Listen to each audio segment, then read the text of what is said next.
Hi everyone, welcome to the lecture series on Indian polity. So far we have completed 3 introductions under lecture A, lecture B and lecture C. In lecture A we have seen our approach towards Indian polity from the preliminary point of view and from the mains point of view. In lecture B we have seen the bifurcation of Indian polity syllabus into 3 different volumes, volume 1, volume 2 and volume 3. Therein the contents of volume 1 have been dealt in a detailed manner. The volume 1 is going to be covered under 9 different units. We have seen the titles of these 9 units and also brief introduction to the concepts that are going to be covered under these 9 units has also been discussed. In a similar fashion, in a brief manner, the concepts that are going to be covered under volume 2 and volume 3 also discussed. Okay. In lecture 3, we have seen the concepts or the chapters that are going to be covered under unit 1. So where we have said that unit 1 is going to be covered under 8 different chapters. We have seen the titles of these chapters and also gave a brief introduction to these chapters. That means what are the concepts that are going to be covered under these 8 chapters has also been undertaken in lecture 3. So this is lecture 1. Yesterday we have seen that the chapter 1, the title of chapter 1 is the Regulating Act of 1773 and the aftermath. So lecture 1 starts with Regulating Act of 1773 and this is the actual start of the Indian polity syllabus.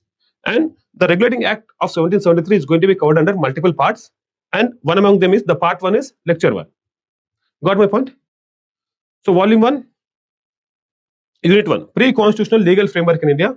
Under unit 1, the chapter 1 is Regulating Act of 1773 and the aftermath. So yesterday while we are discussing in lecture 3, I have said that under chapter 1 we are going to cover 4 important topics. So those four important topics have been categorized into 7 sections. And one more thing, for each section or for each topic that we are discussing under a particular chapter, we are going to assign a numerical value. A value has been assigned to each section. Here the first digit denotes the chapter number, and the second digit denotes the topic number. So chapter 1 has 7 topics or 7 sections: 1.1, 1.2, 1.3, 1.4, like such 1.7. Here the first number, the 1 denotes the chapter 1, 7 denotes section 7 or topic 7. Likewise 5.8 means chapter 5, section 8. Okay. So here just go through the contents of chapter 1. 1.1, historical context. Historical context is very important from the point of view of East India Company. Here we are going to discuss about the genesis of East India Company and the allocation or the grant of exclusive rights to the East India Company by the British Crown. So the Farman of 1717 is going to be discussed under section 1.1. So how, in what way the Farman of 1717, the provisions of Farman of 1717 became so exploitative in nature, and in what way they became a major load, a major cause for the Battle of Plassey, 1757. So the British political supremacy was laid on a foundation that was the Battle of Plassey. So Battle of Plassey, the victory in the Battle of Plassey laid the foundation stone for the British supremacy, political supremacy in India. So in what way the Farman of 1717, the provisions of 1717 Farman became a major factor for the Battle of Plassey, we are going to discuss in historical context. Right. So in 1.2 we are going to discuss the reasons for the enactment of the Regulating Act. Yesterday we have seen that there are 4 major reasons. Right. So we are going to discuss that. In 1.3, salient features of the Regulating Act. In 1.4, limitations of the Regulating Act. So from 1.5 to 1.7, so whatever the limitations that were found by the British Parliament, so British Parliament sought to overcome these limitations through the 3 different legislations. Those three different legislations were enacted, one in 1781, 1784 and 1786. Right? Yesterday we have seen the detailed discussion on this. So we are going to cover 1781 in 1.5, 1.6, 1.7. The 3 legislations which were brought to counter the limitations of 1773 Act. So the first topic that we are undertaking, historical context, right? Okay. Here, yesterday while we are discussing about the lecture C, in lecture C, chapter 1 introduction, so we have seen that British East India Company was established on 31st December 1600. On 31st December 1600, right? So on this day, the Queen of British, Queen Elizabeth I, she granted a charter for the East India Company to trade with East Indies. the charter's main motive was to grant exclusive rights to the East India Company to trade with East Indies for a period of 15 years. And after that 15 years, those rights were subjected to the performance of the company. That means after that 15 years, so for example, on 31st December 1600, those rights were granted. So in 1615 or so, those, the performance of the company will be evaluated. And in case if there is any requirement found, and in case the performance of the company is satisfactory for the British Crown, then there will be continuation. Of the exclusive rights or the monopoly rights, one and the same. Okay, monopoly rights from the perspective of economy, exclusive rights from the perspective of legal foundation. From legal point of view, we say exclusive rights. From economic perspective, we say monopoly rights. Both from here, in this context, both are interchangeable, right? So the charter which was granted by Queen Elizabeth I granted several rights, exclusive rights for the East India Company to trade with East Indies. East Indies means India, China, and the Spice Islands. Got my point? So these rights will be exclusive to the East India Company for a period of 15 years. And after 15 years, they were subjected to the performance of the company. If the performance of the company is satisfactory, then they will be what we call extended. Right. So here, so Britain, by sitting here, it wanted to trade with India, China, and Spice Islands. So for this purpose, East India Company was established with a charter that is granting exclusive rights for a period of 15 years, right, by Queen Elizabeth I. This is the background story of or the genesis of East India Company, how it was actually came into existence. So whatever she made, she granted some charter in 1600. However, in 1603, she died. In her place, King James I became the new emperor of the Britain. So in 1603, he became the new emperor. But in 1609, he altered or he amended the charter which was granted by Queen Elizabeth I. Right? Just a minute.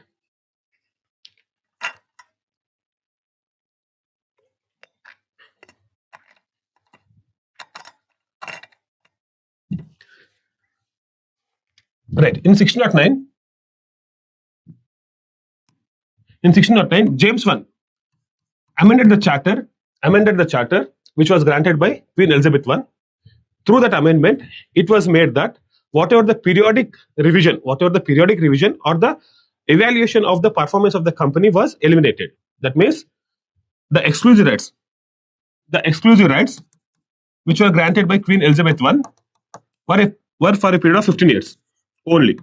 So this time period was removed in 1609 by King James I. One thing.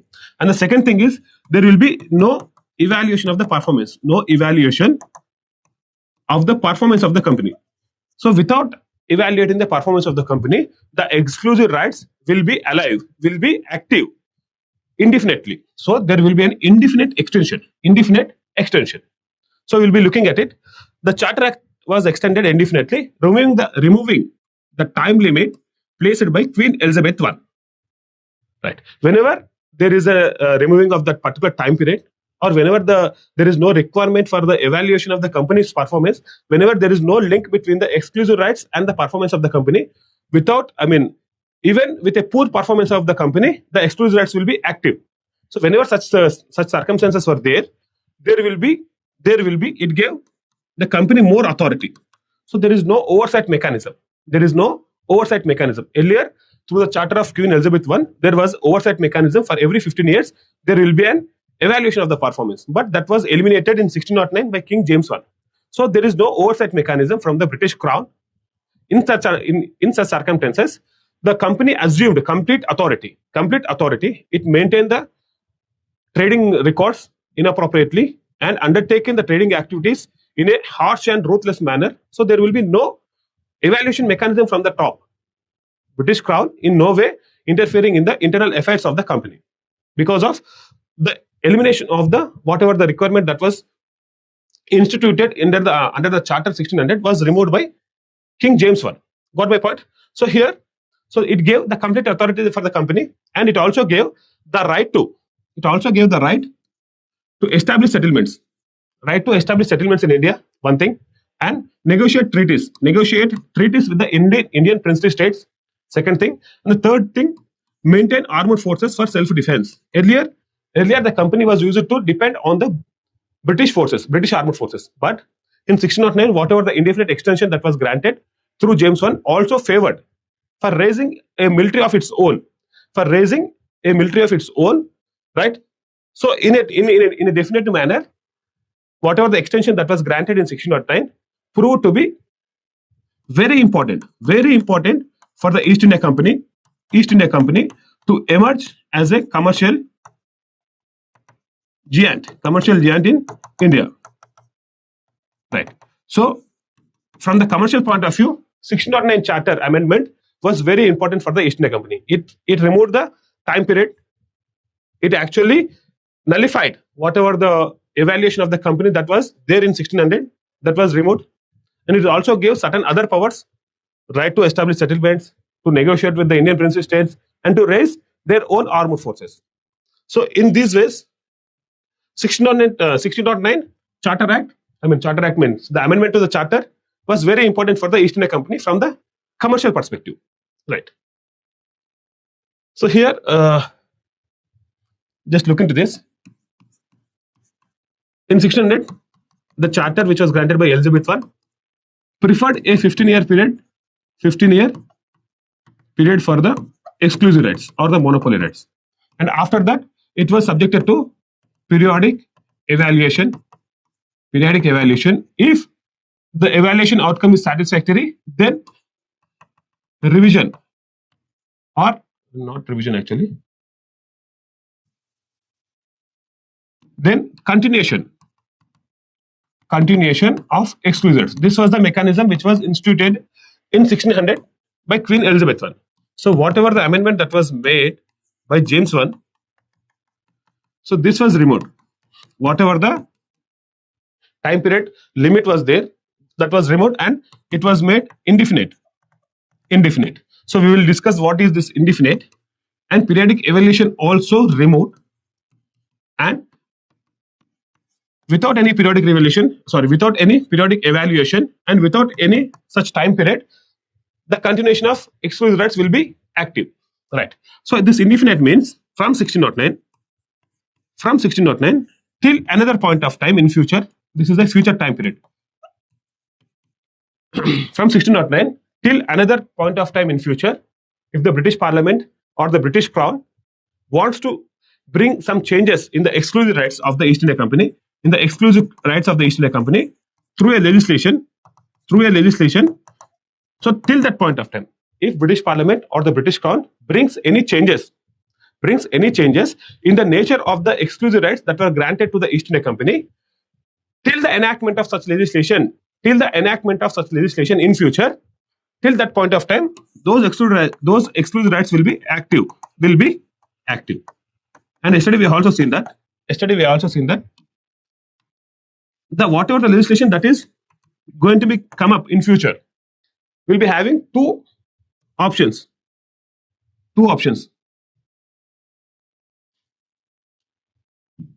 The first option will be either to curtail or end the monopoly rights or exclusive rights. So from 1609, the exclusive rights were indefinitely extended. So till in future, if a legislation brings out by the British Parliament, such legislation may take one of the two options that are available. The first option being either it can end the exclusive rights altogether. Okay. The second thing is it may change in nature of exclusive rights. So either there may be a change in exclusive rights nature, or there may be a curtailment or the end to the exclusive rights. These are the two options. The first option being end to the exclusive rights. Second option being the change in the nature of the exclusive rights.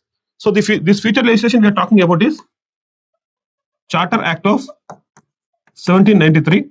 So which opted for option 2, which opted for Option 2. So it did not end the exclusive rights provision to the East India Company, but it changed the nature. It changed the nature. So here in 1609, the exclusive rights were made indefinite in nature, indefinite in characteristic. So the Charter Act made the indefinite or perpetual nature of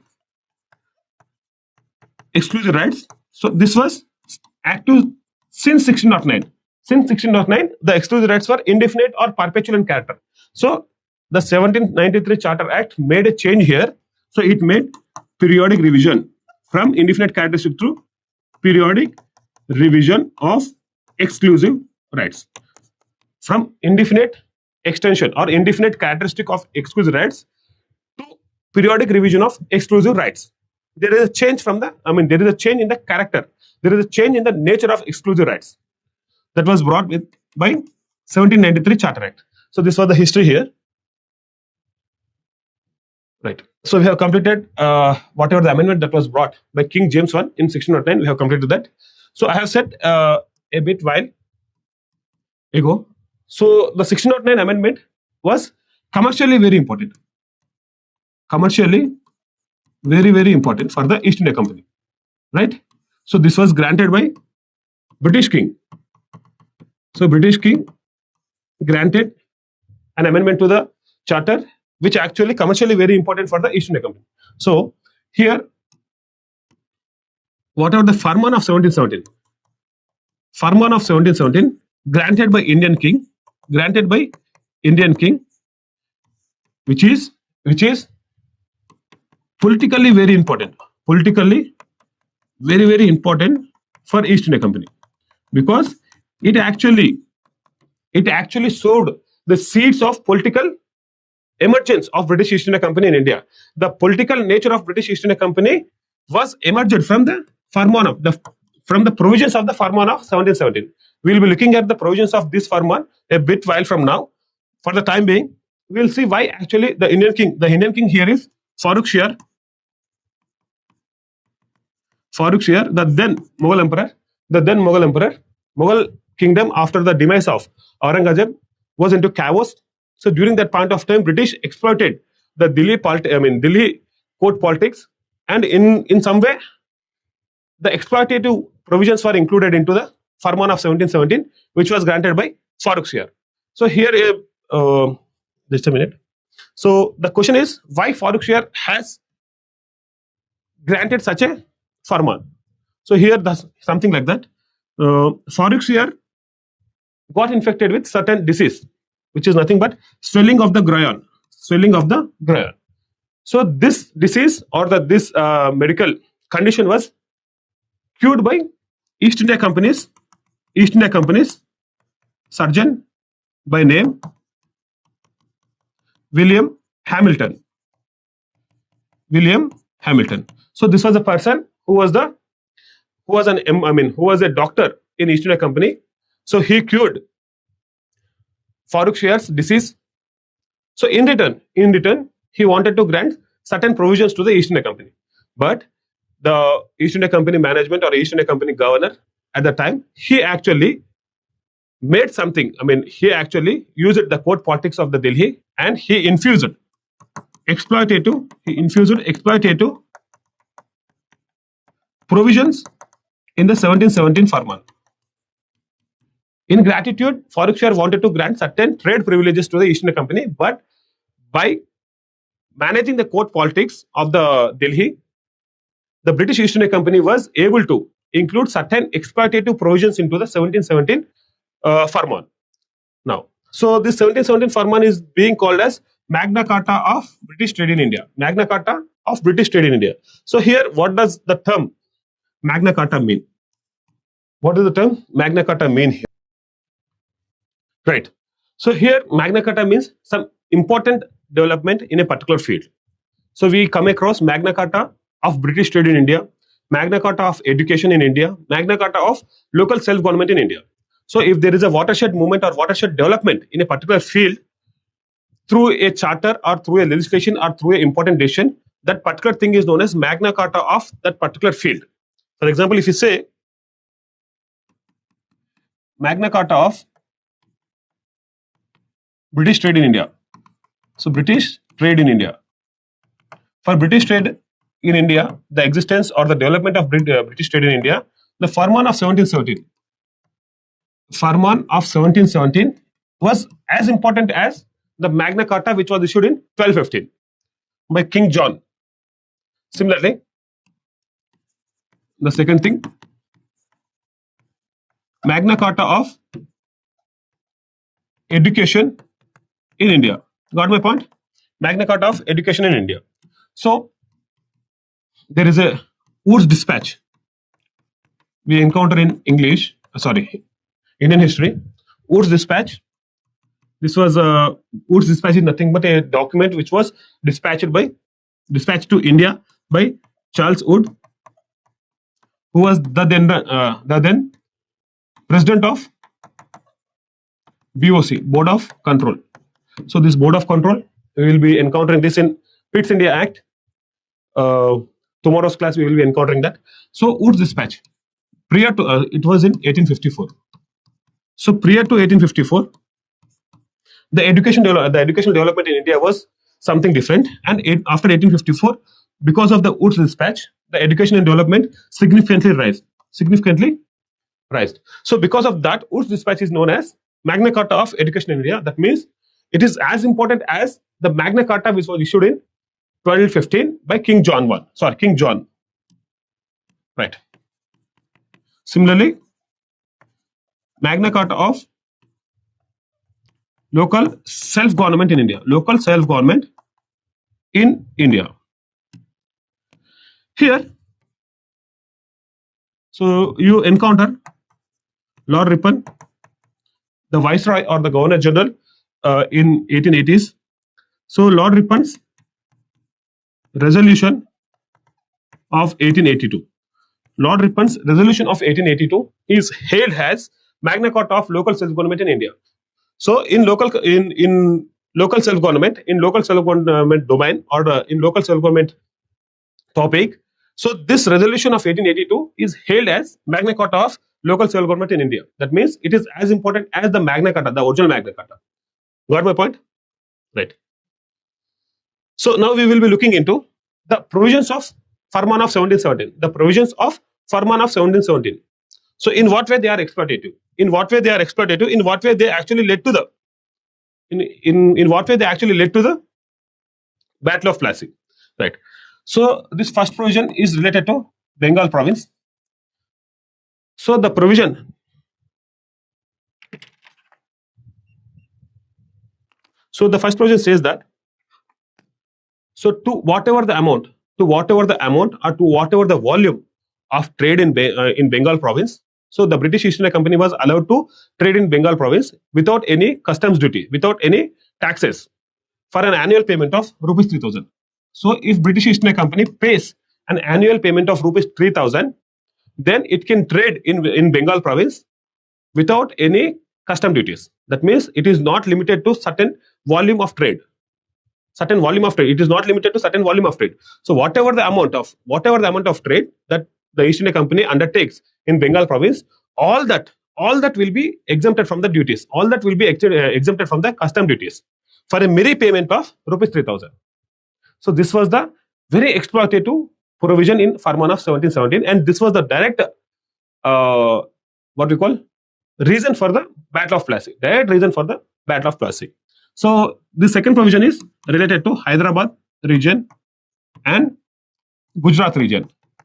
So in a similar fashion, so in Hyderabad or in Gujarat, East India Company can trade to whatever the amount of trade without restricting on the volume of trade. It can trade without any duties for an annual payment of rupees 10,000.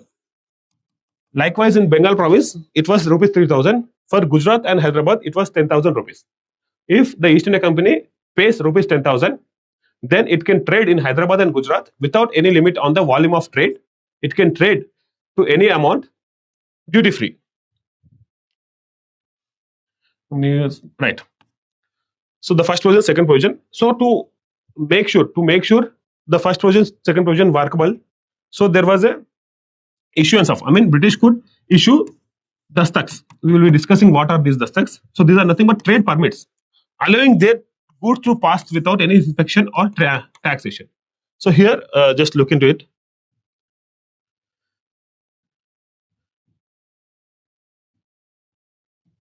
Right. For example, I'm talking about Bengal province. So this is a checkpoint. Here a person, let us assume he is a trade inspector. Trade inspector. So he checks all the goods passing this gate or this particular place, and he taxes the goods based on the volume of consignment. Based on the volume of consignment, he taxes the goods. Okay. So for example, he is A, B, C, right? So A is holding the consignment of British East India Company. B is an Indian merchant, right? B is an Indian merchant. C is also Indian merchant, right? So this is a check post. He is a trade inspector. Let us assume. So here, this consignment belongs. I mean, this consignment was carried by person A, person B, and person C. Person A belongs to British East India Company. That means all the trade active. I mean, all the trade items in this consignment are belong to British East India Company. This B is Indian merchant. C is Indian merchant.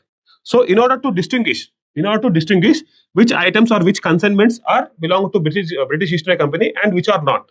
So British East India Company trade in Bengal province after 1717 Farman was duty free.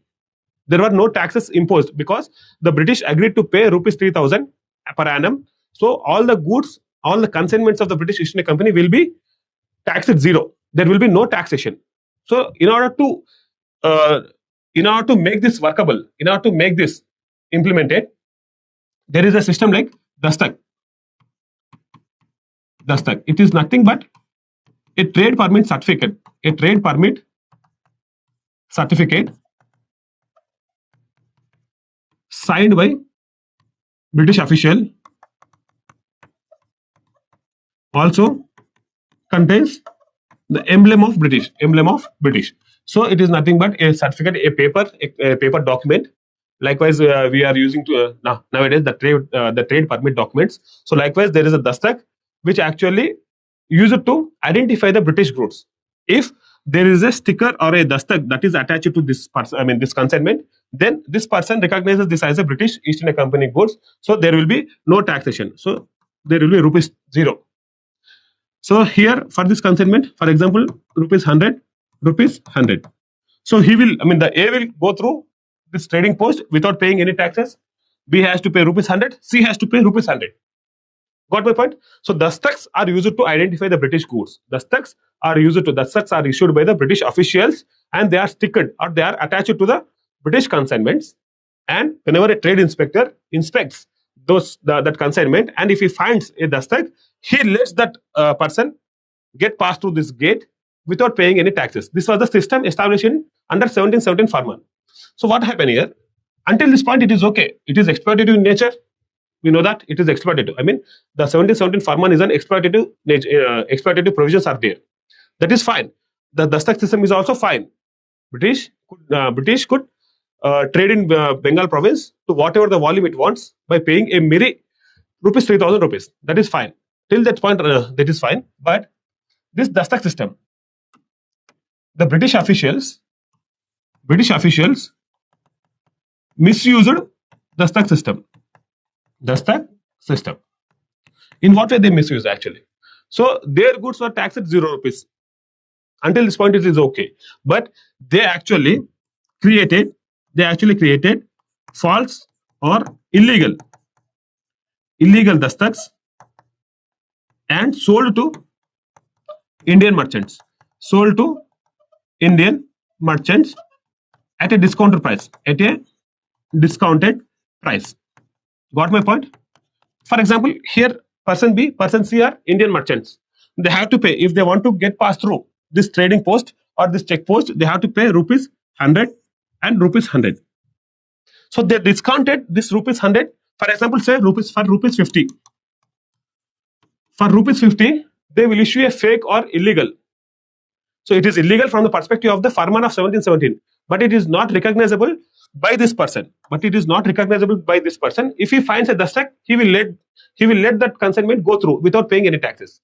By using this loophole in the system, they actually issued fake dastaks to the Indian merchants, and they replicate. I mean, they actually made the Indian consignment or Indian goods look like British goods. And this person, now what happens? For example, if you say this person B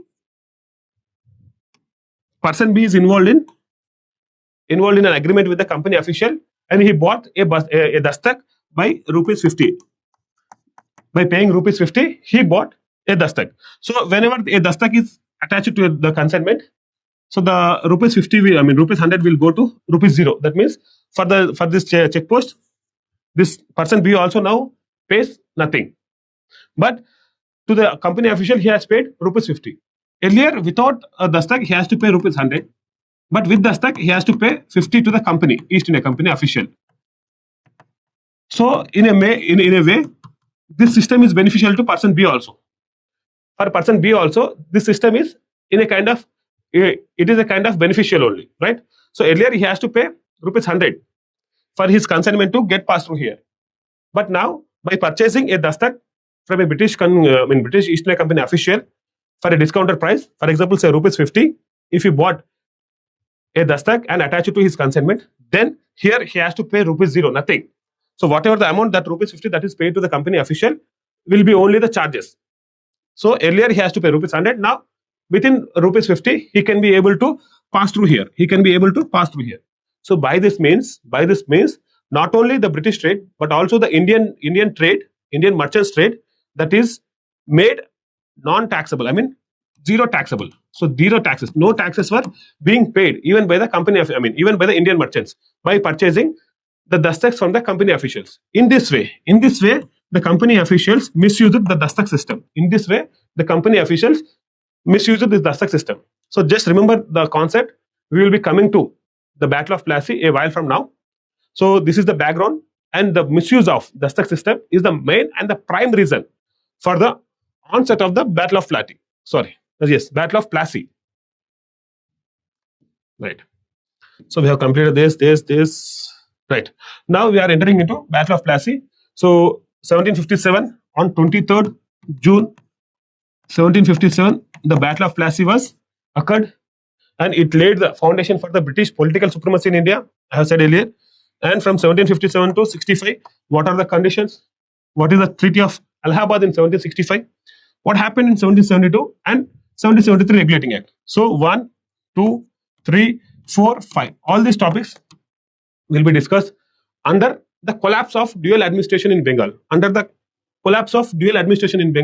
Which is a major reason for the enactment of Regulating Act. So this topic, collapse of dual administration in Bengal, we are encountering a while from now. So there we are going to discuss all these 5 topics from 1757 to 1773. This time period will be discussed there. Okay. So now I am leaving here. Right. The second topic being reasons for the enactment of Regulating Act of 1773. I haven't mentioned in the introduction. Actually, today we are going to cover under part 1, we are going to cover these 2 topics from 1.3 to 1.7, where we try to cover in part 2. If not possible, we will cover the last 3 in part 3 and 1.3 and 1.4 under part 2. Right. So now we are entering into reasons for the enactment of Regulating Act of 1773. I have said there are 4 important reasons. Those 4 important reasons are collapse of dual administration in Bengal. One thing. Second thing is East India companies deteriorating financial conditions. The third thing is changing nature of East India Company. That means here the East India Company is changed from commercial body to administrative body. So we will be looking at it, how it actually changed its nature, and military weakness. All these four reasons made it mandatory for the British Parliament to enact a regulating act. So regulating act in the sense to regulate the activities of East India Company. So in 1600, In 1600, the company was East India Company was established, right? From 1600 till 1773, there was no interference. There was no interference from the British Parliament. Got my point? From 1600 here till 1773, there was no interference. So in 1610, whatever the amendment to the charter that was brought by James I, King James I, which made the exclusive rights in a perpetual character in an indefinite extension was made in 1609. From that point of time till 1773, there was no direct or indirect interference in the affairs of the East India Company from the British Parliament. So British Parliament least concerned about the interference. It did not interfere in the internal affairs of the company. So why only in 1773? My question was, why in 1773 only? So in 1773 alone, why the British Parliament wanted to enact a kind of legislation to regulate the activities of East India Company. So for that purpose, so why has to be answered under the reasons. So what are the reasons that we are going to discuss now? So that answers this question. Right. So before entering, so the first concept we are going to collapse of dual administration in Bengal province. So here we are going to look into what is the administrative setup before the introduction of dual administration in Bengal. So what is the administrative setup before the introduction of dual administration in Bengal province? Okay. So after that we get into what is dual administration in Bengal. What are the characteristics or what are the provisions of dual administration in Bengal province? The second thing. The third thing is in what way it got collapsed, in what way it got failed. So under the first section, under the first reason, we are going to three different things. That is, what is the administrative setup before introduction of the dual administration? Second thing is, what are the provisions of the dual administration in Bengal? Third thing is, in what way it got collapsed, in what way it got failed. Got my point? So here, administration of the first topic under reason 1. Administration in Bengal under the Mughals. Under the Mughals, Bengal province was, just a minute.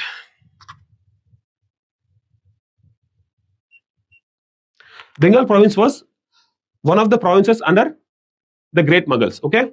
So during that time, the administration was, so the administrative rights, better to say, administrative rights have been divided into two. One is Diwani rights, the other is Nizamat rights. One is Diwani rights and the other is Nizamat rights. Diwani rights are nothing but revenue collection rights. Revenue collecting rights. So Nizamat rights are nothing but, this include the maintenance of law and order, the administration of judiciary, and social welfare, etc. So by looking at this, we can say that Diwani rights are a kind of privilege. So they earn something to you.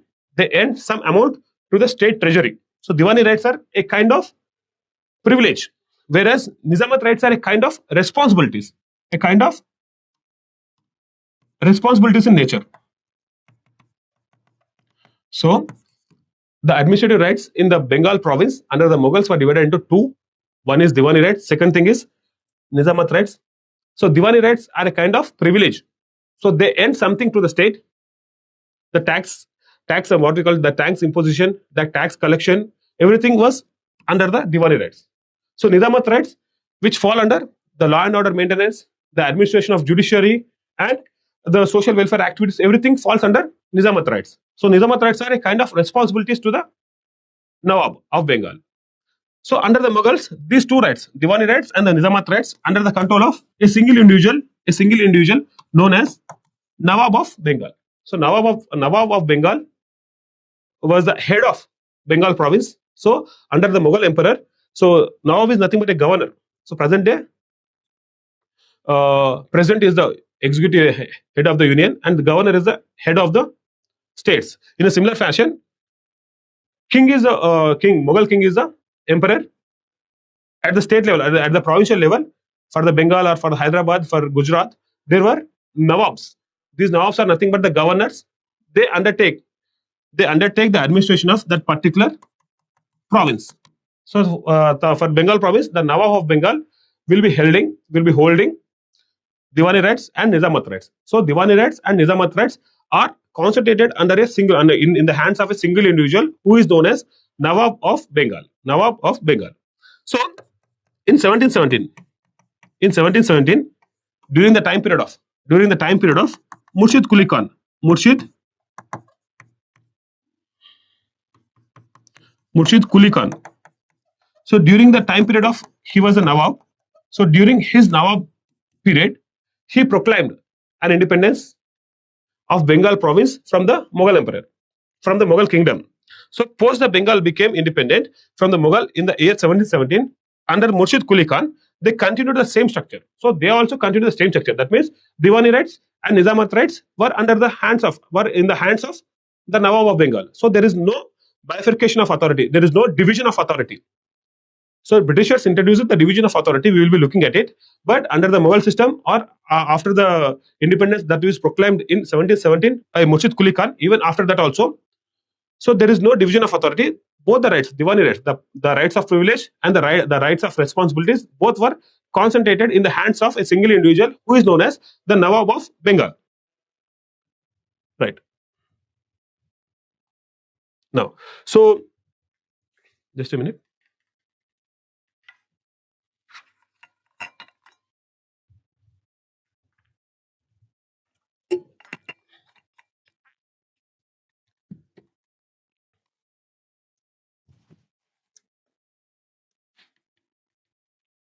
Right. So now we are going to look into the initiation of dual administration in Bengal.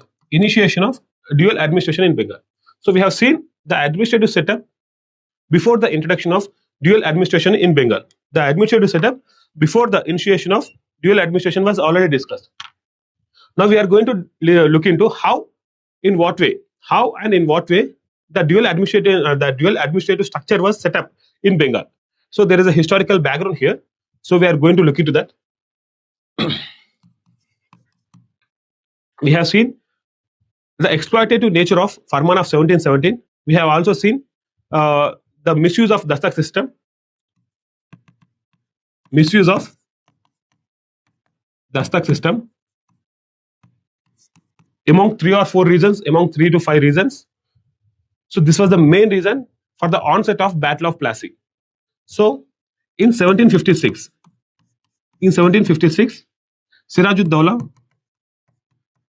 Sirajud-Dowlah, a 23-year young man, fearless, very courageous, straightforward person, became Nawab of Bengal. Nawab of Bengal. So he was very straightforward. So he did not like the system of, he did not like the misuse of Dastak system by the British East India Company. So whatever the misuse that is undertaken by the British East India Company officials in the Dastak system was disliked by the new Nawab of Bengal, Sirajud-Dowlah. So he became the Nawab of Bengal in 1756. Soon after that, he issued several circulars, several regulations. So these regulations became a bone of contention between the Nawab and the East India Company. So earlier there was no interference from the Bengal province Nawab in the affairs of the East India Company. But in 1756, a 23-year young man, a straightforward person, he became the Nawab, and he did not like the trading activities of the British East India Company. So he issued several regulations in the trading activities. Right. So these are the regulations. The regulations were the bone of contentions between Nawab and the East India Company. So there was a tussle between Nawab and the East India Company. So this resulted into black hole tragedy. So we encountered this in Indian history. So this was followed by Battle of Plassey. So this was the background for Battle of Plassey. So on 23rd June 1757, Sirajud-Dowlah forces, Bengal Nawab versus British East India Company. So there was a battle between British East India Company and Sirajud-Dowlah. So here British forces under the leadership of Robert Clive, he actually, in a clandestine manner, he intrigued. He intrigued against the Sirajuddaula, and he won the confidence of Mir Jafar, and the time of Sirajuddaulla's ascent to the power was not liked by the several court officials like bankers, like, so there are other contenders to the power. So this was used by Robert Clive, and he clandestine. There is an agreement between Mir Jafar, who was the commander in chief, of Bengal, commander in chief of Bengal.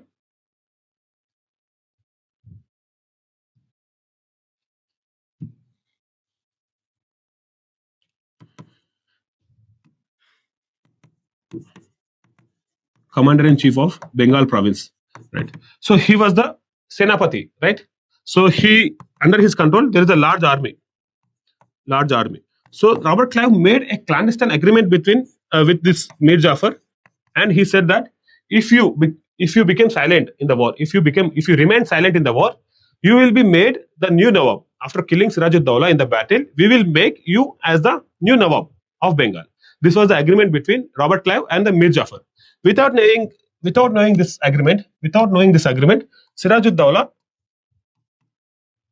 proclaimed, or Sirajuddaulah declared a war on British East India Company. So Mir Jafar, a large army under Mir Jafar, became silent. It did not participate in the war.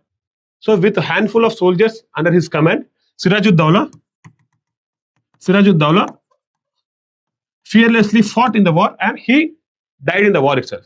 So after Sirajuddaulah died in the war, Mir Jafar was made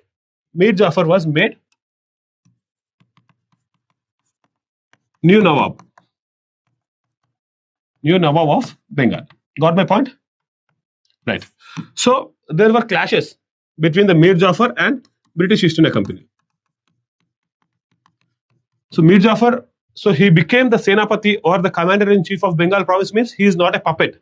He is an able military official, right? So he wanted to exert independence from the British decisions, or independent from the British interference. He wanted to exert some independence in the functioning of the Bengal province administration. But this was not liked by the British officials. British wanted Mir Jafar to become new Nawab, to behave like a puppet ruler in their hands. It was not possible with the Sirajuddaulah because of his outward nature, straightforward nature. It was not possible for them. So they wanted Mir Jafar to become a puppet ruler. But Mir Jafar, being an able military commander, he did not want to become a puppet ruler in the hands of the British officials. So he opened talks with the Dutch, the other European power contending for supremacy in India. So he opened ties with the Dutch. This was known to the British. So British declared war on Dutch. And this was the result of Battle of. Yesterday we discussed this Battle of Bedara in 1759. In just 2 years, actually, Mir Jafar wanted to exert some independence, and he approached, or he opened the talks with the Dutch to divert or to defeat the English. But this was known to the British, and they declared war on Dutch, and the result was Battle of Bedara. The outcome of Battle of Bedara was English, the British, should confine to India and China trade. The British should confine to India and China trade, whereas the Dutch should confine to Spice Islands trade. This was the agreement, which was the result of the Battle of Bedara. So there is a settlement with the Dutch. Now British has to settle Mir Jafar, who wanted to exert some independence. So British removed Mir Jafar from Nawab position. And they brought Mir Qasim, the nephew of Mir Jafar, as new Nawab of Bengal. So British brought Mir Qasim, a new figure in our discussion. Mir Qasim, he became the new Nawab of Bengal. because they don't want Mir Qasim to assume independent authority. So under such circumstances, British wanted Mir Qasim to assume the Nawab position of Bengal. Right. So now we will see about Mir Qasim. A 2 to 3 minutes discussion. This will clear all your doubts. So there is no need for you to enter into Google or any some Wikipedia page, right? So Mir Qasim. So he became in 1759. He became Nawab of Bengal. Like Mir Jafar, he was also independent thinking. He wanted to become an independent ruler from the uh, in other words, he wanted to come out of the clutches of the British. He wanted to come out of the clutches of the British and pursue some independent authority in the Bengal province. So what he did was he changed the capital because because Calcutta being the center of power for the British. So if the same Calcutta is also a capital for the Bengal province, there will be clash of what we call whatever the activities that are undergoing in the Bengal province. There will be eye from the British East India Company. If British East India Company is watching every activity of the province, so he wanted to change the capital from Calcutta to Murshidabad. Murshidabad. This is one attempt. This is one measure he has taken. The second measure was he wanted to develop a new army under his command. Under his command, he wanted to develop a new army. These two measures which were undertaken by Mir Qasim were not liked by the British East India Company. So British East India Company again did the same thing. Mir Qasim was removed from the Nawab position, and again Mir Jafar was given the chance to become Nawab of Bengal. Again, Mir Qasim was removed, and in his place, Mir Jafar, who was removed in 1759, again he was made the new Nawab of Bengal. This was the story. So now the disposed Mir Qasim, so he was removed from his authority of Nawab. So now he did something. So Mir Qasim went to Allahabad.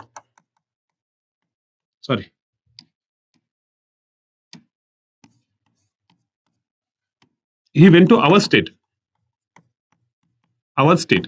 So in our state, we found the fugitive Mughal emperor. He was fugitive because of the court politics in Delhi, because of the prime minister, the fear of prime minister. The Mughal emperor was taking some shelter in our state. Mughal emperor Shah Alam II. So in Indian history, we say the first fugitive Mughal emperor, the Shah Alam II, the first pensioner of Mughal emperor Shah Alam II. He was having some discredited titles. So Shah Alam II, he was there in our state. He was taking some shelter in our state, and also our state Nawab of Awadh. His name is Shuja-ud-Dawla, not Siraj-ud-Dawla. Shuja-ud-Dawla. Plus Mir Qasim. So Mir Qasim made an agreement with these two persons by granting certain territorial grants if they win a war against the British East India Company. After that, he agreed to give some monetary and territorial grants. So with this, there is an establishment of Triple Alliance. So Triple Alliance was formed. So this Triple Alliance waged a war on British East India Company. So the result was Battle of Buxar.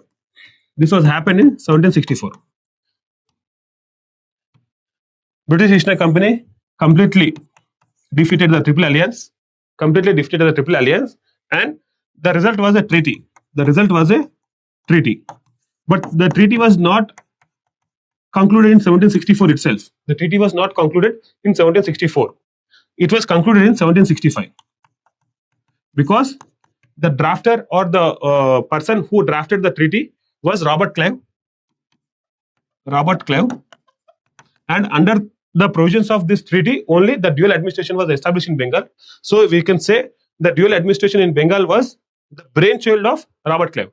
So in 1765, Robert Clive framed the Treaty of Allahabad, Treaty of Allahabad was framed in Treaty of Allahabad. So Treaty of Allahabad was framed in 1765, signed in 1765. Why there is a gap between? 1764. In the 1764 itself, the war was, the battle was over, and the Triple Alliance was defeated. But the terms of the treaty were framed. The terms of the treaty were drafted only in 1765 because of the absence of Robert Clive in Bengal province. During this time, during 1764 kind of time, Robert Clive was actually participating in Third Anglo-French War in Madras. Third Anglo-French War in Madras. So the treaty was framed only in 1765 after his arrival to the Bengal province. So from Madras to Bengal, he travelled. So from in 1764, although the war or the battle concluded in 1764 itself, the treaty was concluded or signed in 1765. Right. So one of the provisions of the Treaty of Allahabad. One of the provisions of the Treaty of Allahabad. Treaty of Allahabad of 1765 by Robert Clive. So one of the provisions was this dual administration.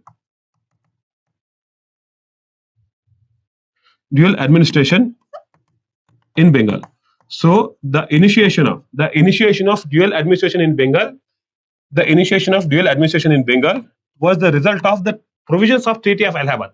So Treaty of Allahabad, how it was concluded, in what way it was concluded, what was the battle which resulted in Treaty of Allahabad, that means Battle of Buxar, why Mir Qasim entered into Triple Alliance, who is Mir Qasim, who is Mir Jafar, what is Battle of Plassey, everything was completed by far. Right. So far we have seen the initiation of dual administration in Bengal, how it was actually introduced in Bengal province. It was introduced in Bengal province by Robert Clive through the terms of Treaty of Allahabad. Treaty of Allahabad of 1765. Right. So now we will be looking at, earlier we have seen that the administration of Bengal under the Mughals or under the Murshid Quli Khan or at a later point of time, before the introduction of dual administration, the administrative structure of Bengal region, Bengal province, was like the Diwani rights and the Nizamat rights. Both these rights are concentrated in the single hand, that is Nawab of Bengal. Bengal Nawab is going to enjoy both the rights, Diwani rights. Diwani rights are nothing but rights of privilege. Nizamat rights are nothing but rights of responsibilities. So rights of privilege and rights of responsibilities. Both these sections of rights are going to be concentrated under a single individual who is nothing but Bengal Nawab. So we have seen earlier. But now there is a division of authority. And the rights of privilege or the Diwani rights are taken over by the British East India Company under this setup, under dual administration setup. The Diwani rights were taken over by the British, and the Nizamat rights were granted to the Nawab of Bengal. Right? These Diwani rights were exercised. Exercised by the British East India Company by appointing two deputy Diwans. So here, Diwani rights, they were given to the British East India Company. These are nothing but the revenue collection rights. And these were given to the British East India Company. And here the real authority lies. These are the real authority. This is the real authority. Right? So the Diwani rights were handled, or Diwani rights were exercised by the British East India Company through the appointment of deputy Diwans. So here, two persons are important. Muhammad Raza Khan for Bengal region and Raja Shitab Roy for Bihar and Orissa. During those times, Bengal province means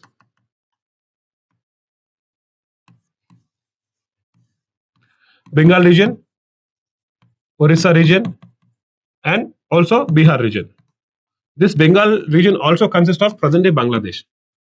Right. So this huge landmass fall a prey to the British East India Company. So British established its foothold in one of the richest provinces. Foothold in the terms of administrative setup. So through the dual administrative setup, the revenue administration got into the hands of the British East India Company, and here the revenue rights of one of the richest provinces.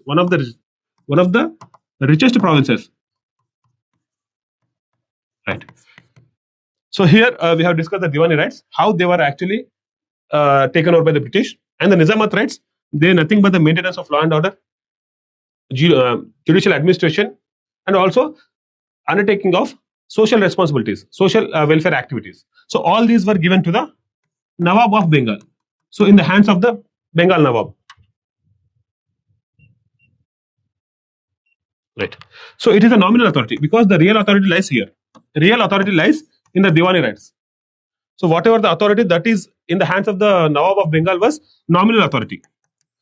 Right. Here, one more thing. So it is real, it is nominal. Here, the British, through the terms of Treaty of Allahabad, of 1765, it established a direct control.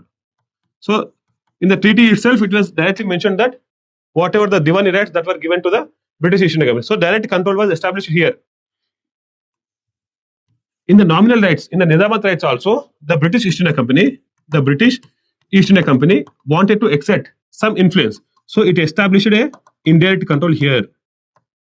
So direct control was given through Treaty of Allahabad 1765, and also the British wanted to establish some indirect control in the affairs of the Nawab. So Nawab was not left independent in the sphere of Nizamat rights. Nizamat rights were given to the Bengal Nawab, but he was not left independent.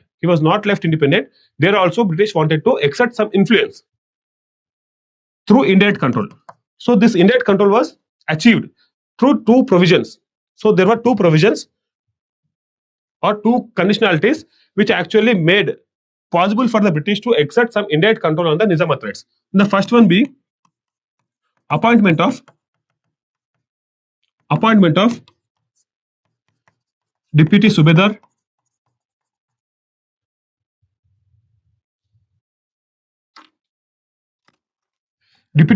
or deputy Nawab. Both are nothing. Both are same.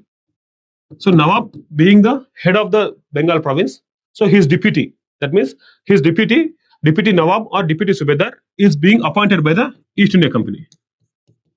How unfair it is! So Nawab was made the head of Nizamat rights, but his deputy, the appointment of his deputy himself, is in the hands of the British East India Company. So in such way, the British wanted to exert some control over the activities of the Nawab. Nawab was left not independent in the sphere of Nizamat rights. There also British tried to exert some influence indirectly by appointing his deputy. So the appointment of deputy Nawab was in the hands of the East India Company. This is one provision which made the Nawab subservient to the interest of the British. The second provision, being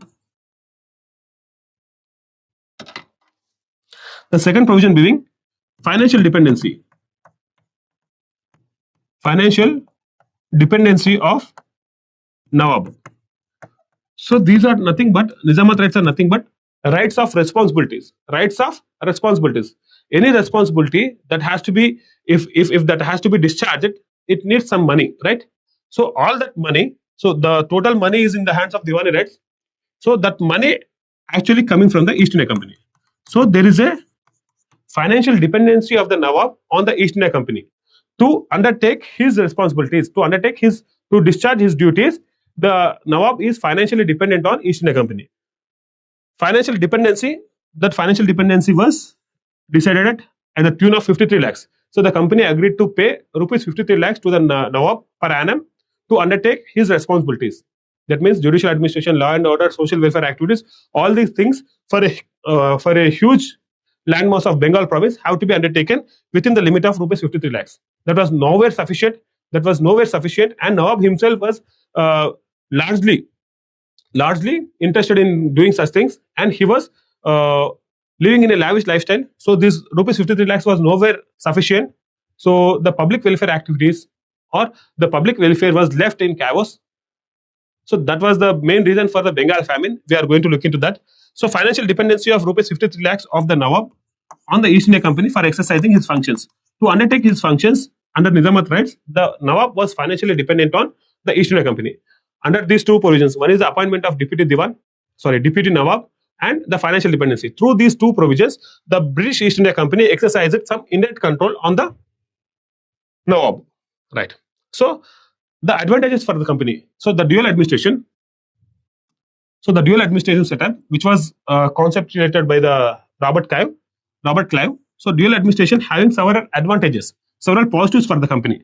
First one is both Diwani rights, that means direct control, and the Nizamat rights, that means indirect control, were under the British East India Company. So British East India Company exercised under the dual administrative setup. British East India Company exercised direct control of Diwani rights, indirect control of Nizamat rights. Right? Although on paper, Diwani rights to the East India Company, Nizamat rights to the Bengal Nawab, but in practice, British tried to influence the Nizamat rights also. So this is the point one here. Right. Right. The second positive or second advantage for the company under the dual administrative setup that was constituted by Robert Clive under the terms of the Treaty of Allahabad was, so I have said that Diwani rights were under the control of the British East India Company, whereas Nizamat rights were under the control of Bengal Nawab. So here Diwani rights are nothing but privileged rights. These are nothing but responsibilities. So here British East India Company, without having any responsibilities of administration, it is enjoying the privileges. Earlier, this was the case.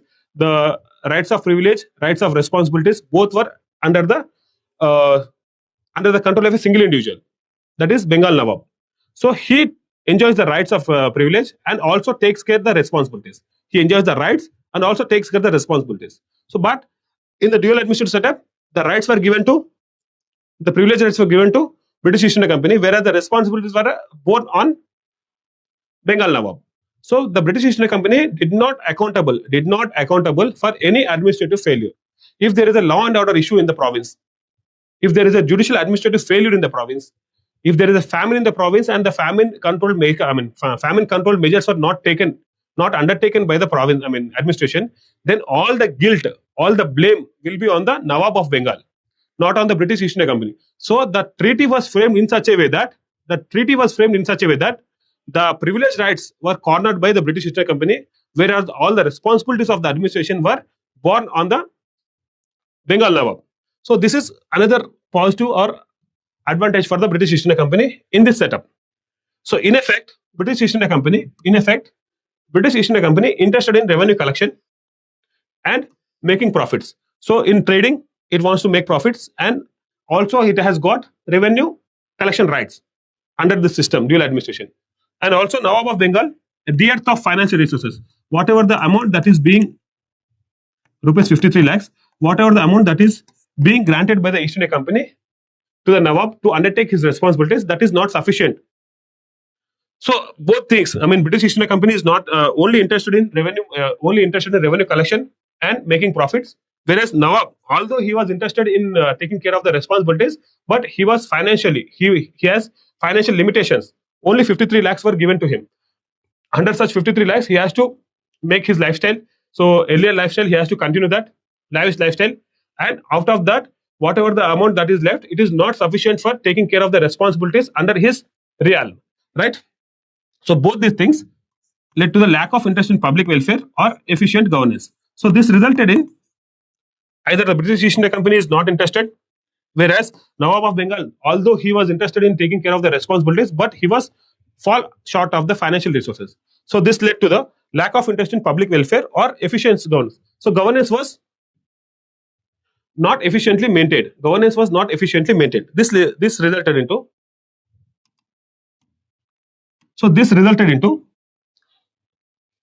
widespread administrative neglect, corruption, and exploitation. Widespread administrative neglect. So there is a neglect of administration. So if there is a famine, the famine controlling mechanisms were not taken. If there is a law and order problem, the problem was not curtailed because of the dearth of financial resources in the hands of the Nawab. And the financial resources were available with the East India Company, but it is not interested in tackling these issues. The total financial resources were in the hands of the British, but it is not interested to take care of the responsibilities. Although Nawab is interested, he is dearth of financial resources. So all this led to administrative neglect, corruption, and exploitation.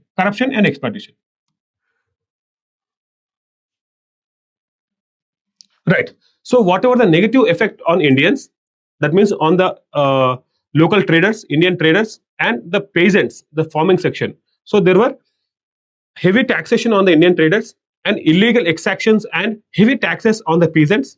So this resulted into economic stagnation. There were no trading activities that are being undertaken by the Indian traders because a large chunk of profit is being undertaken, is being appropriated by the British East India Company, and also any farming activity that has to be appropriate, the taxation has to be appropriate. But illegal exactions and heavy taxations led to agrarian distress, right? So there is a distress among the agriculture community. So all these things led to Great Bengal famine of 1770, where millions of population died because of the because of the administrative neglect. The responsibilities were in the hands of the Bengal Nawab, but the revenues were in the hands of the British East India Company. The measures which require revenues, so to control the famine effect, there has to be taken some administrative measures. Those measures require some financial resources. But here, financial resources were in the hands of the British East India Company. It is not interested to take any part in controlling the famine, whereas the Nawab, although he was interested, he has lack of resources, financial resources. So the administrative neglect. So there is no controlling measures to control the Great Bengal famine of 1770. Although the famine resulted because of the economic stagnation, agrarian distress, the famine was lasted. The famine was left to last without taking any controlling measures. If there were controlling measures in place, around 10 million people died in this famine. So this toll might be not this much. If there were controlling measures undertaken by the British East India Company by infusing some financial resources into those measures, so this number will be reduced. This number might have been reduced, but that was not the case. It left the people to die. The British East India Company left the people to die. Right. So far, we have seen the establishment of dual administration.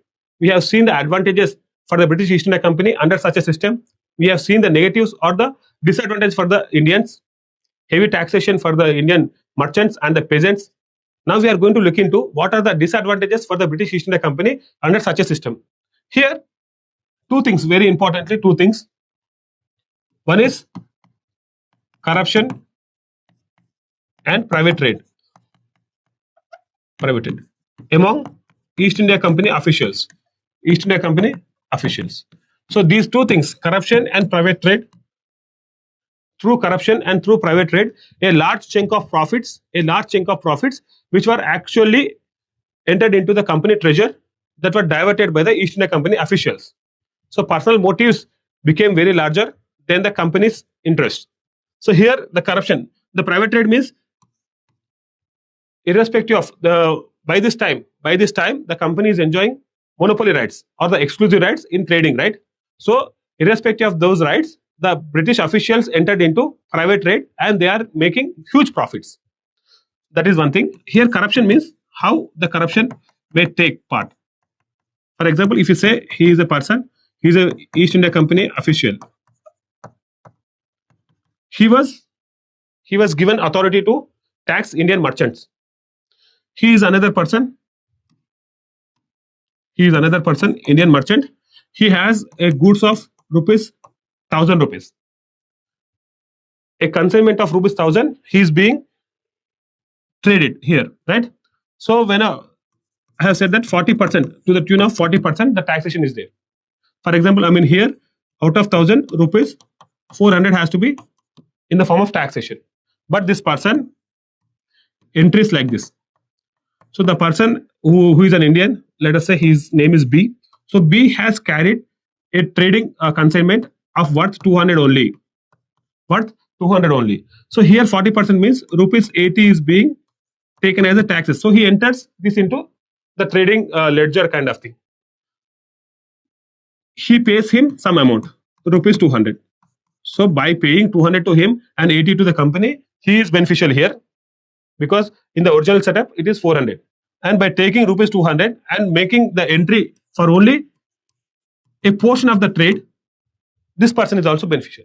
So through this system, the East India Company officials entered into illegal agreements with the Indian merchants, and they are making huge profits. However, whatever the amount that has to be entered into the company's treasury, that is being left out, right? So under this system, under these two, that means corruption and private trade, these two made the company to the edges of bankruptcy. So we will be looking at it in the second reason.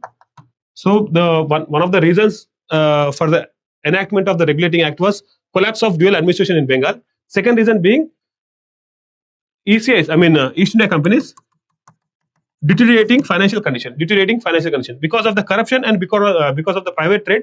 Whatever the profits that have to be entered into the company's treasury, that were diverted. So the company was on the verge of bankruptcy. So we will be looking at it. So although in the initial days, it is seemingly advantageous. The dual administrative setup seemingly advantageous for the company. In the later days, because of the corruption and the private trade by the company officials, it was proved that the dual administrative setup in Bengal province is a bane for the company. Initially, it was seen a boon, but at a later point of time, it was realized that it is a bane. Right. Right. So, whatever the negatives or whatever the disadvantages for the company under such a system of dual administration in Bengal, right? So, in 1772, Warren Hastings became the governor of Bengal, and he abolished the dual administrative setup in Bengal because he analyzed the what we call the ill effects of dual administration in Bengal, the repercussions of dual administration in Bengal. So he analyzed all those things, and he came to a conclusion that this system has to be abolished. Because there is no direct British control over the Bengal region under this system. So he brought the total Bengal region or Bengal province under the direct British control. Right. So this marks the beginning of the centralized colonial rule in India. So whatever the thing that was made by Warren Hastings in 1772 marked the beginning of British supremacy, British political supremacy in India. Although in 1765 the British East India Company got the Diwani rights, it was not the direct administration of a particular region of India. Right. So British did not take the full control over the Bengal region in 1765. Why? So the reason is right. So why did the British introduce the dual administration in Bengal instead of taking direct control over its administration? So this was the question.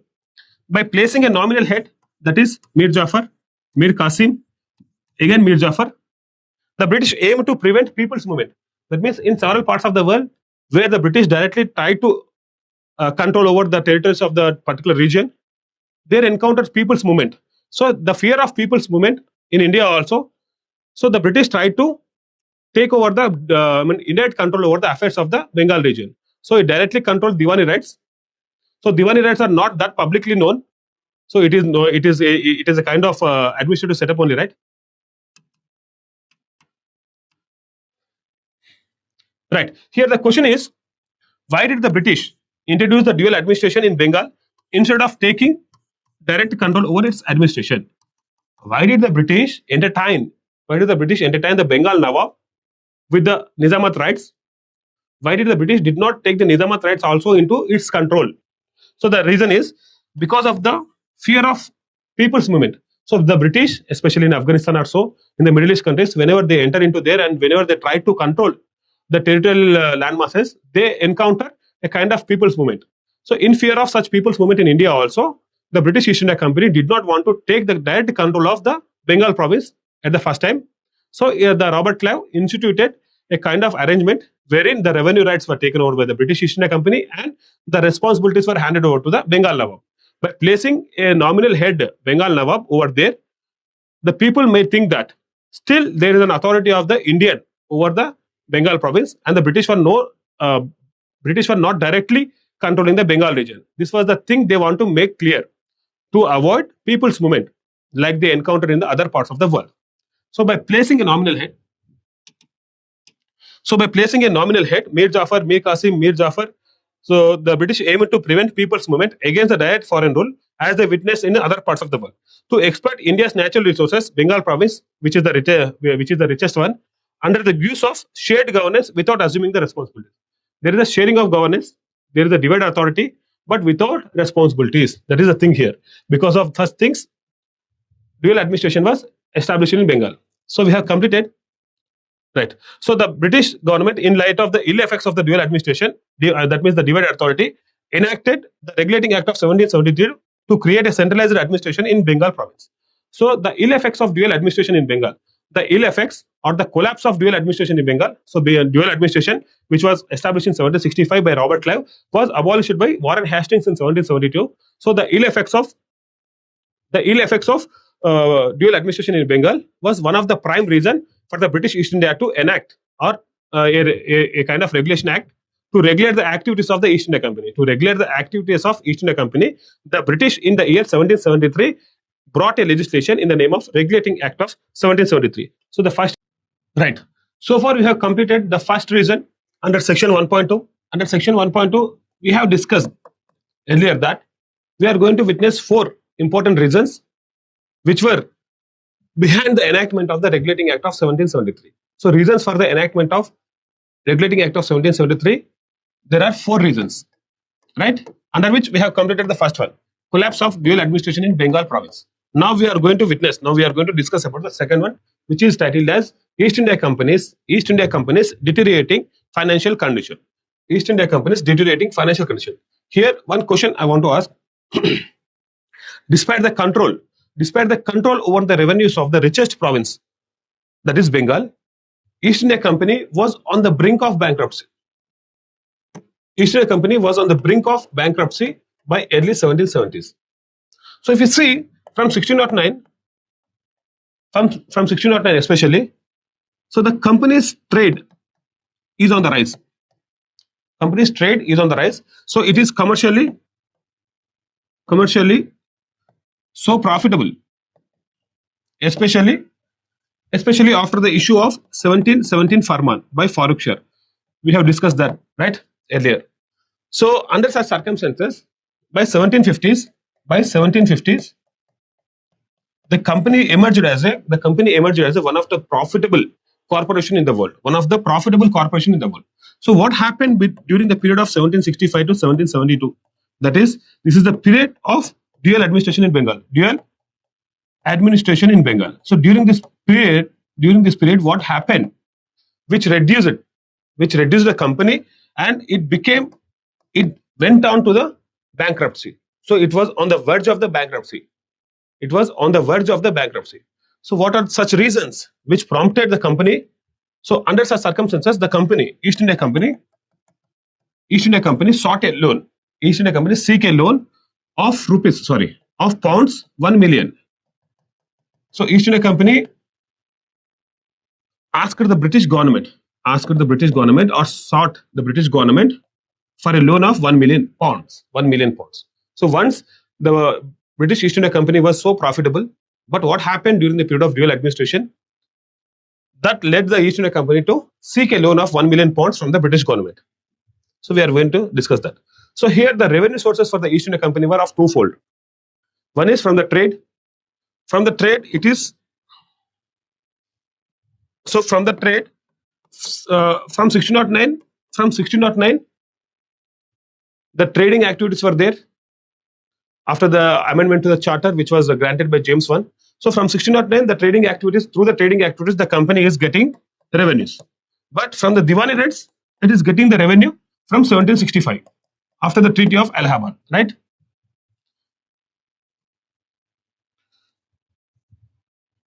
Right. So the same thing here. From trading till 1765, from the inception of 1609, especially I'm talking about from 1609 till 1765, the sole or the alone revenue sources from the trade.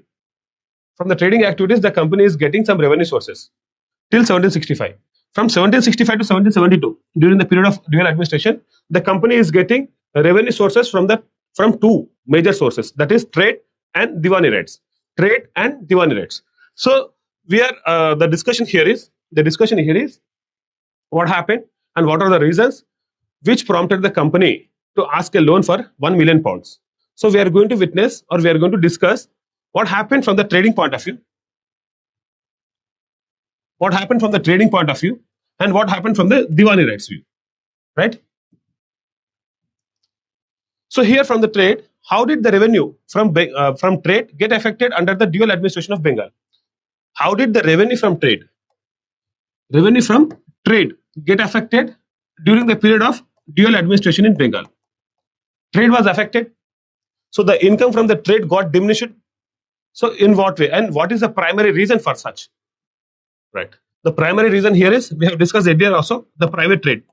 Private trade and corruption among the East India Company officials were the primary reasons for the collapse of dual administration of Bengal. We have discussed that earlier. So the same thing, the private trade among the company officials proved to be very disastrous for the company, East India Company, because it reduced the company's portfolio. During the period 1765 to 1772, during this time also, East India Company was holding the exclusive rights, to trade with India. So in the introduction lecture and in this lecture also, we have discussed what are the exclusive rights, in what way they are granted, right? So this time period also, the exclusive rights only changed the nature from in 1609, which were made indefinite character, and in 1793 only, through the Charter Act of 1793, the nature of the exclusive rights were changed. Okay, so during this period, the exclusive rights are with the East India Company. So the private trade, so he is an official, East India Company official, right? So he can carry out the East India Company's business, East India Company's trade, but on an individual basis,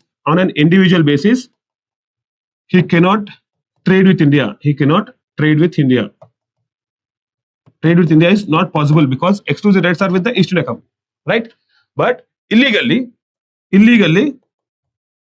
this person involved in the trading activities. Like such, majority of the East India Company officials wanted to get rich and they involved in the private trade. So what happened?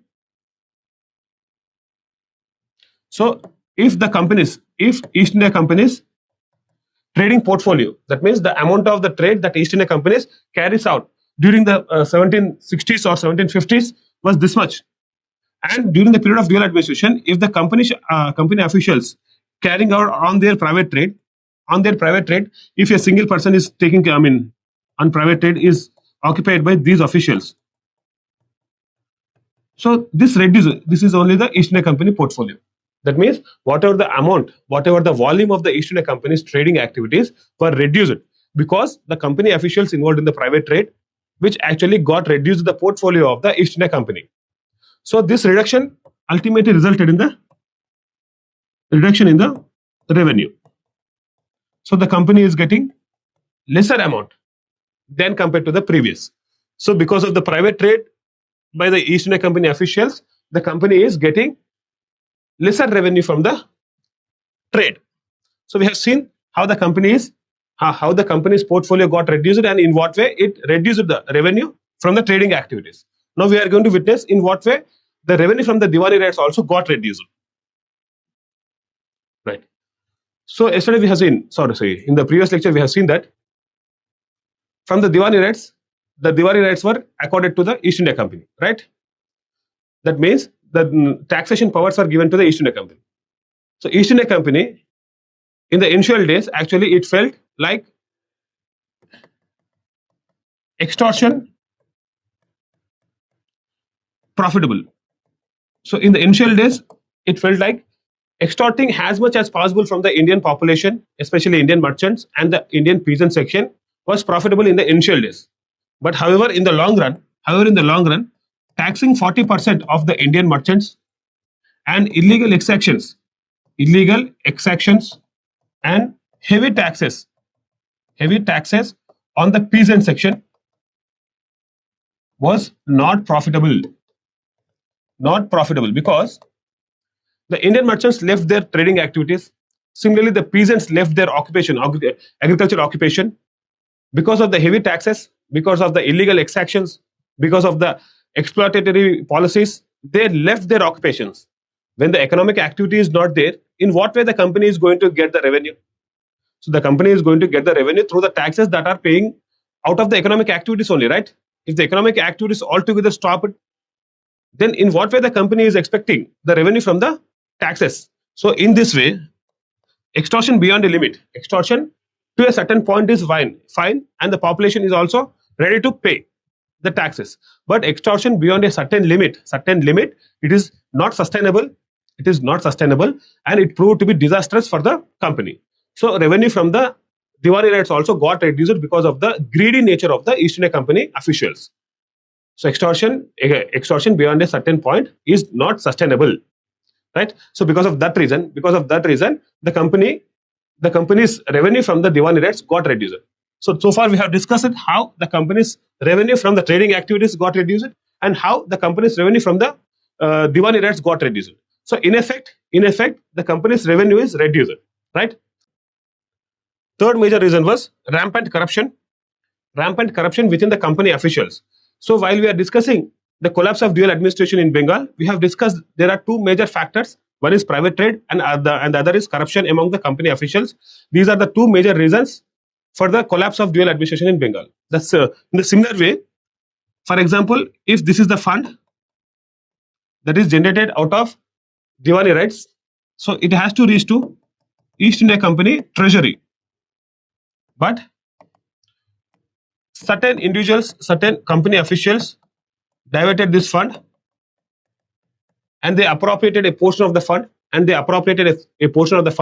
through rampant corruption practices. Through corruption practices, they got a portion of the fund and they appropriated it. And at the end, whatever the amount that is left, which is reaching the East India Treasury, was very negligible. Very negligible amount is being given to the East India Company Treasury, and a very large amount of the fund got appropriated by the company officials through corrupt practices. So this was the major reason for the deterioration in the East India Company's financial condition. So we have completed the third one also. Now the fourth one. The fourth one being increased defense expenditure. During this period of time, third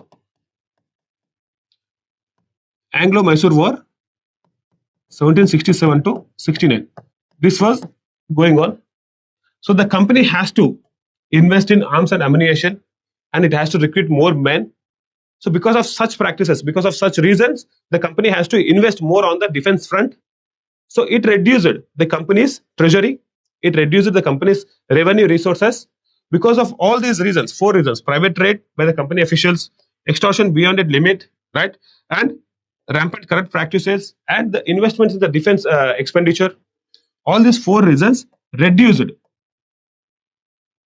companies'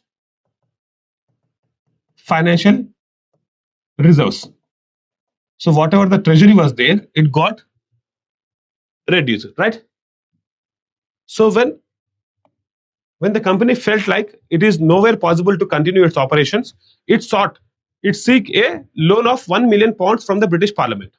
So to overcome the financial distress, the East India Company sought a loan of 1 million pounds, 1 million pounds from the British government.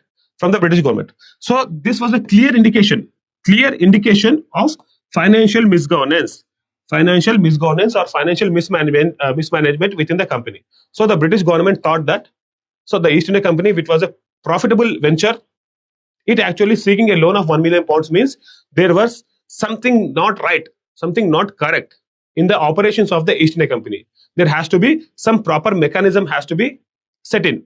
So there has to be some oversight mechanism that has to be in place to avoid such kind of financial mismanagement in future. So because of such reasons, actually the regulating act was brought. So the decline in income. Here another point is the company actually used to get this much profits in regular years, but during the period of dual administration, the profits got reduced. Or they met with a loss. So during such circumstances, the shareholders of the company, their dividends also got reduced.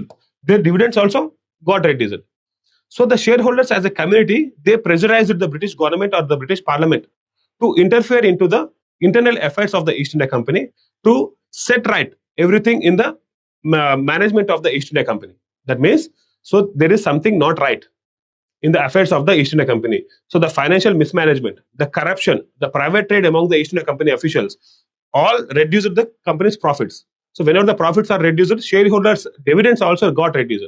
Whenever the dividends got reduced, they pressurized the British Parliament to decline in company's income from the trade. So dividends, it also reduced dividends to the shareholders. of the East India Company. Then the East India Company shareholders pressurized the British Parliament, British government to initiate corrective measures, to initiate corrective measures, right? So whenever there is something, they felt like the shareholders felt like something is not right in the management of the company. Something is not right in the management of the company. So it is the time for the government to interfere and to set the things right. So the British government enacted, British Parliament interfered, and the result was Regulating Act of 1773, right?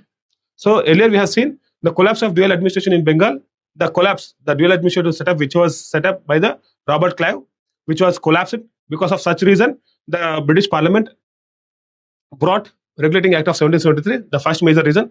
The second major reason was the finances or the financial condition of the East India Company was not in a right place. So it got deteriorated, which actually reduced its profits. The reduction in profits resulted in the reduction in the dividends to the shareholders. Whenever the dividends were reduced, the shareholders pressurized the British government to initiate proper measures. So the one such measure was Regulating Act of 1773. One such measure to regulate or to control the activities of East India Company was the Regulating Act of 1773. So far, we have completed two major reasons behind the enactment of. So reasons for the enactment of the Regulating Act, we have completed the first one, collapse of dual administration in Bengal province, and the second one, East India Company's deteriorating financial condition. Now we are entering into the third one, that is changing nature of East India Company. Changing nature of East India Company. So here, the East India Company morphed from a purely trading body towards a political body, semi-governing political body. So as a trading body, it has expertise or experience in conducting wars. We have seen earlier also. It has a track record of conducting wars, conducting or negotiating with the princely states. It has a very well experience, and also to raise a new army, it has some experience. But under the sphere of to maintain the law and order for the administration of the justice, judicial administration, and also to carry out social welfare activities, it has no experience at all. So this is the period of dual administration in Bengal, right? So when 1772, Warren Hastings became the governor of Bengal. He abolished the dual administration of Bengal scheme, and he brought the Bengal province under the direct control of the British. So Bengal province at that time was a very large territory compassing of Bengal region. The Bengal region of that time includes the West Bengal and Bangladesh of present day, and also Orissa and also Bihar. So a territory of this huge landmass cannot be administered by a trading body. So East India Company, even at this time, it is a trading body. So it has the structure of conducting trading activities only. It has no experience or no structural mechanism was put in place for administering a territory of Bengal province. To administer a territory of kind of Bengal province, such a large territory, so the East India Company was nowhere experienced, right? So because of such reasons, it is in the words of the British Parliament, however, EIC, East India Company, lacked the institutional mechanism. So there was no institutional mechanism that were put in place. To administer a large chunk of territory like Bengal province, right? So there was no lack of expertise in administering. In administration, it has no expertise, and also there was no effective administrative hierarchy. So the company officials acting at the lower ranks, they were not strictly monitored from the higher authorities. There was no oversight mechanism on the company officials, right? So this resulted in abuse of power by the company officials. They involved in corrupt practices. They extorted as much as possible, right? Because of the lack of oversight mechanism, because of the lack of hierarchical structure in the administration of the East India Company, Because of such reasons, the lower rank company officials, the lower level company officials involved in, who are directly contact with the public, they involved in the corrupt practices and they appropriated as much as possible. Right. The second is revenue extortion, as I said. So they wanted to extract as much as possible from the Indian merchants and from the peasant sections of India. Third one, collapse of local governance. Collapse of local governance.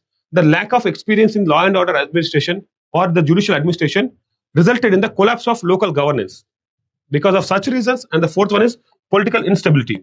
So the second half of 18th century, there was emergence of Marathas and the rise of Mysore. The Nizams also became powerful. So under such circumstances, if there was no centralized authority to manage the Bengal province, it may lead to the political instability. So under such political instability conditions, the lack of centralized authority to govern Bengal province, so this was felt by the British Parliament. So these were the reasons posed by the British Parliament that East India Company was nowhere in a position to administer the Bengal province. So there has to be some mechanism to put in place. There has to be some mechanism to put in place.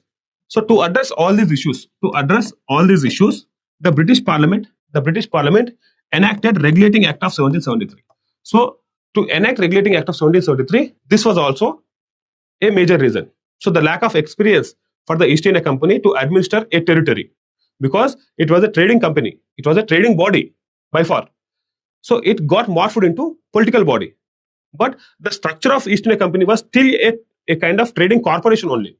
So to administer a territory, it needs some mechanism, some expertise, some hierarchical structure has to be put in place.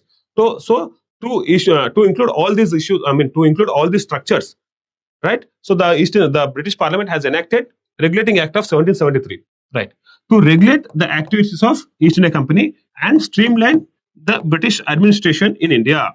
So the twofold objectives of the Regulating Act of 1773 was to regulate the activities of East India Company, and the second thing is to streamline the administration. So whatever the haphazard mannered administration of East India Company as a trading body, it got changed to a streamlined administration. So there were certain rules and regulations. There were certain bodies created for administering Bengal province. So because of such reasons, British Parliament has enacted Regulating Act of 1773. Yes. So far we have completed three major reasons: collapse of dual administration, East India Company's deteriorating financial condition, and the changing nature of East India Company. Under section 1.2, we have completed three major reasons, and the fourth one is military weakness. Right. Here, the humiliating defeat of the East India Company in the hands of Hyder Ali, in the first Anglo-Mysore War, 1767 to 1769. So this defeat highlighted the coordination problems or the lack of strategic coordination among the three presidencies of the British East India Company. So at this time, East India Company is having three presidencies in India. They were Bengal, Bombay, Madras. So at this point of time, Bengal governor, Bombay governor, Madras governor acted independent. That means they can wage wars on their own. They can conclude the treaties, right? They can raise their own military. So there is no coordination among the three presidencies. There is no strategic coordination among the three presidencies. So when the first Anglo-Mysore War was happening, so there was no coordination among these three presidencies, and which resulted in a humiliating defeat for the East India Company. So to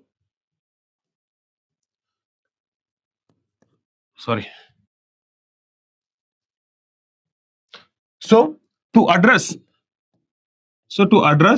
this lack of strategic coordination, lack of strategic coordination among the three presidencies, the British Parliament enacted Regulating Act of 1773. Got my point? So Regulating Act of 1773 was enacted for different reasons. The first one is as the dual administration was collapsed, the British Parliament thought that there has to be a centralized administrative structure put in place in the Bengal province. So for that reason, the Regulating Act of 1773 was enacted. For the second one, as the East India Company finances were badly affected, so to put in place the financial discipline, financial mismanagement has to be done away with. So there has to be some financial governance that has to be put in place. So for that reason, British Parliament enacted Regulating Act. The third thing is East India Company morphed from a purely trading body towards a political body. So to create new structures to administer the Bengal province, the Regulating Act was enacted. So the fourth reason, to bring out strategic coordination among the three presidencies, and to avoid defeats such as first Anglo-Mysore War, whatever the defeat that occurred in the first Anglo-Mysore War, to avoid such kind of defeats and to bring about strategic coordination among the three presidencies, the British Parliament enacted Regulating Act. Right? So the Bombay, Madras,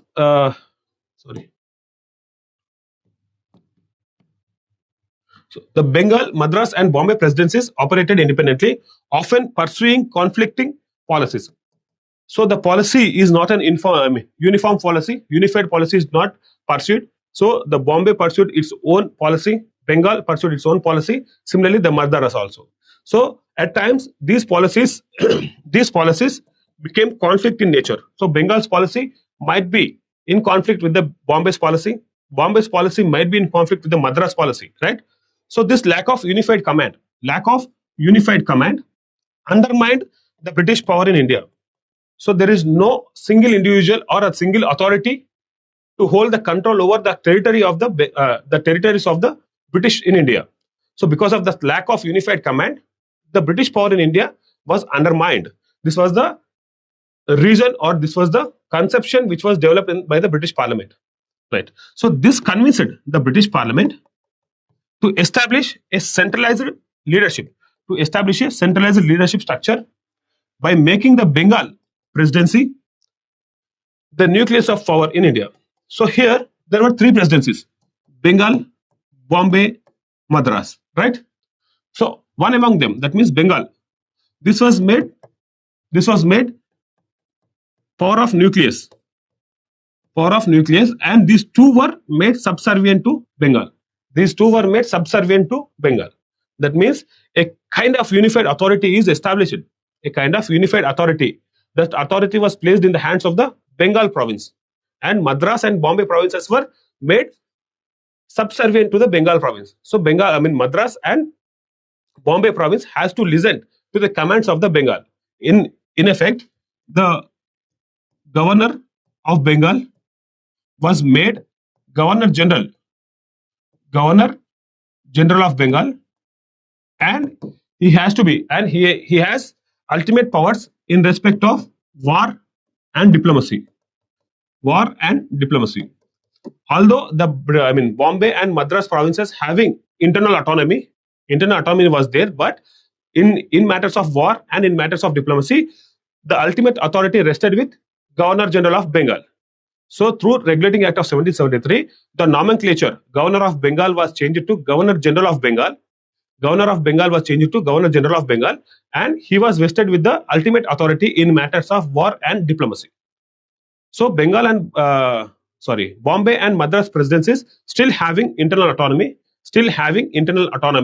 but in matters of war and diplomacy, they are subjected to the authority of Governor General of Bengal. By doing this, the British Parliament infused a centralized control. A centralized leadership was put in place. That leadership was put in place in the hands of the Governor General of Bengal. Got my point? So whenever there has to be a war, whenever there has to be waging a war, that the decision has to be taken by the Governor General of Bengal, not by the Governor of Bombay, or not by the Governor of Madras. So if in case in South India, if there was a dispute between Madras presidency and Travancore state or Mysore state. So if in case there has to be a war, such war has to be proclaimed or declared by the Governor General of Bengal, but not by the Governor of Madras. Earlier, it was the case with Governor of Madras himself declares a war and he participates in the war. But this was not the case after 1773 Act. 1773 Act infused a kind of centralized leadership, and that leadership was rested in the hands of the Governor General of Bengal. This was the story. Right. So centralized leadership structure by making Bengal presidency the nucleus of power in India. This was implemented through Regulating Act of 1773. So the story of making Governor Bengal to Governor General of Bengal will be discussed in a detailed manner while we are discussing the salient features of Regulating Act of 1773 in the next lecture. So, in effect, in the conclusion, so the failure of dual administration in Bengal, ECS, East India Company's financial insolvency, and the changing nature of East India Company. And the fourth one is military failures due to the lack of strategic coordination. There were military failures, as we have witnessed in First Anglo-Mysore War, which was the East India Company defeated in this war because of the lack of strategic coordination among the three presidencies. Because of all these four reasons, British Parliament enacted Regulating Act of 1773 by the British Parliament. Got my point? So these are the statements which actually elevate your mains answer writing. So here and then I will give some statements. They can be directly put in your answer writing. That will elevate your answers, right? So these statements are related to Regulating Act of 1773. So this is the Regulating Act of 1773 is the first direct intervention by the British Parliament in the affairs of the East India Company. The second one, it is the first conscious effort to transform East India Company from profit-driven commercial enterprise into an administrative arm of the British Empire, right? The third one is it initiated the gradual transformation of India from a region of commercial exploitation to a territory of former British colonial rule. Look at the wording.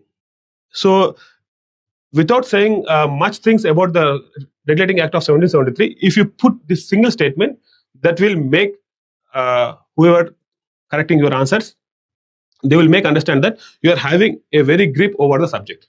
You are having a strong grip over the subject, right? Okay, so this is the end of the lecture 1. So where we have discussed section 1.1 and 1.2. In the next lecture, we are going to witness salient features of Regulating Act of 1773, limitations, and if possible, we are going to cover the sections 1.5, 1.6, and 1.7 also, right? Hope you are liking the video and you are getting the points that I am discussing here. Thank you. Have a great day.